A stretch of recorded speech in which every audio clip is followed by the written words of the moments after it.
Misalnya kasus ijazah Pak Jokowi yang sekarang ini, saya ikut bicara sebentar kemarin. Saya sih saya tidak peduli apakah ijazah Pak Jokowi itu asli atau tidak. Saya tidak peduli karena itu tidak akan ada akibatnya terhadap proses ketatanegaraan kita. Dalam arti begini, taruhlah misalnya betul tuh ijazah Pak Jokowi palsu misalnya. Lalu ada yang mengatakan gini, kalau betul ijazah Pak Jokowi palsu, maka seluruh keputusan-keputusannya selama menjadi presiden itu batal. Tidak sah. Saya bilang, enggak lah. Apa hubungannya? Itu kan hukum tata negara. Kalau pidana, iya. Pidananya bisa. Kalau terjadi pemalsuan, itu karena kebohongan.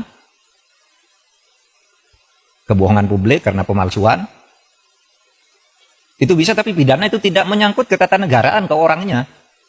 Kalau ketatanegaraan, misalnya pengadilan memutuskan hari ini, presiden kemarin ijazahnya palsu, maka semua keputusan ijazahnya bubar negara ini. Undang-undang pemilu, dia yang buat pemilunya udah selesai. Yang tanda tangan tuh presiden. Apa tidak sah? Yang mengangkat hakim-hakim tuh tanda tangannya presiden, hakim MK, hakim MA. Apa putusannya batal semua? Pengangkatan menteri, lebih diangkat oleh presiden dasar. Apa batal semua itu kebijakan perjanjian internasional dan sebagainya? Enggak. Enggak bakal tidak sah. Karena apa? Kalau pendekatannya hukum tata negara dan hukum administrasi negara, itu dalilnya itu keputusan yang sudah dibuat secara sah oleh kedua belah pihak, itu harus dijamin kepastian hukumnya. Wah, itu berlaku. Kalau salah ya sudah, misalnya kita kontrak dengan Cina, bikin jalan tol gitu, bikin kereta api gitu. Karena kita tidak senang lalu mau batal, ya Cinanya tidak mau. Kita terikat oleh hukum internasional juga dalam sengketa internasional. Atau kampus-kampus ini menjadi tidak sah semua ijazahnya. Karena apa? Yang mengangkat menteri, rektornya yang menandatangani ijazah itu. Menteri itu diangkat oleh presiden. Oleh sebab itu jangan terlalu ngelantur. Bicara keabsahan ijazah presiden kok dibilang lalu keputusannya tidak sah. Karena saya mengatakan begini, ini ada aja yang nanggapi. Saya lihat di TikTok. Seakan-akan apa? Mahfud MD sekarang sudah berubah. Sudah mendukung Pak Jokowi. Dia mengatakan bahwa kalau ijazahnya Pak Jokowi palsu, keputusannya tidak batal. Lah iyalah, bukan karena mendukung, memang begitu. Coba, teori apa yang bisa menyatakan itu? Kecuali pidana ya. Kalau pidana personal, bukan pada keputusan ketatanegaraannya. Iya, saya bilang. Yang saya katakan begini, ada yang tanya juga, Pak Mahfud, Anda kok nggak ikut-ikut nih?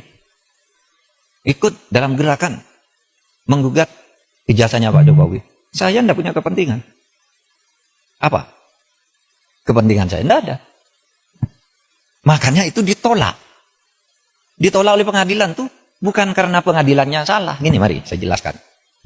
Biar nanti saudara, kalau mencari celah ngatur pelanggaran presiden yang terlanjur terjadi itu, di undang-undang kepresidenan mau diatur bagaimana? Saya dengar paper yang masuk sudah banyak. Coba nanti dipilih butir. Ya begini, yang gugat ijazahnya Jokowi ini pertama masuk ke gugatan peradilan perdata. Lihat saudara, keabsahan ijazah kok digugat ke pengadilan perdata, pengadilan bilang bukan wewenang saya. Jadi benar, pengadilan itu bilang, NU, saya tidak dapat menerima ini karena bukan wewenang. Tugas pengadilan itu bukan mencabut ijazah. Terus siapa dong? Lagi pula, kalau perdata itu ya, seperti teorinya perdata itu yang menimbulkan hak dan kewajiban, orang bisa melakukan gugatan perdata kalau ada perjanjian, kontraktual, kontrak di antara kedua pihak, di mana yang satu tidak memenuhi syarat. Loh, kapan Pak Jokowi melakukan kontrak dengan orang yang menggugat itu? Mewakili siapa dia? Iya kan? Pengadilan begitu. Saya tidak membela Pak Jokowi, tidak juga membela pengadilan. Benar ya, justru kalau dia memutus salah. Pengadilan negeri itu. Terus kemana dong?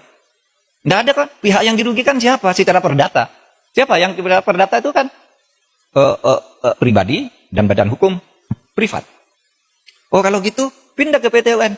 PT UN juga menyatakan tidak bisa nerima. Kenapa? Kalau saya dinyatakan mencabut ijazah tidak sah. Seharusnya Anda minta, kalau mencabut ijazah itu minta ke UGM.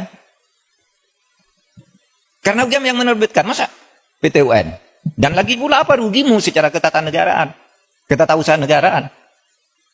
Pencabutan itu minta ke UGM, mau UGM yang mengeluarkan. Kok saya disuruh menyatakan tidak sah? Kalau Kalimantan suruh nyatakan tidak sah, pasti NU dong. Kalau mungkin minta agar pengadilan memerintahkan UGM untuk mencabut gitu, itu jadi perkara, pihaknya jadi UGM. Maka saya bilang, wah UGM tidak usah melibatkan diri lah, apa buang-buang waktu begitu. Dan orang tidak berwenang juga. Lembaga hukum perdata privat, kelompok orang datang ke UGM memaksa saya meminta lihat ijazahnya Pak Jokowi, tidak bisa. Kalau begitu setiap orang bisa datang ke sana minta melihat ijazahnya Pak Mahfud. Oleh sebab itu sekarang saya katakan kalau gitu masuk ke pidana. Nah kalau ke pidana itu kan masuk ke pidana, malah yang dihukum orang yang menyebarkan berita bahwa ijazahnya palsu. Dihukum bener, ya dihukum masuk penjara 2 orang. Karena apa? Dianggap menyebarkan berita bohong. Sekarang masih di penjara, belum keluar.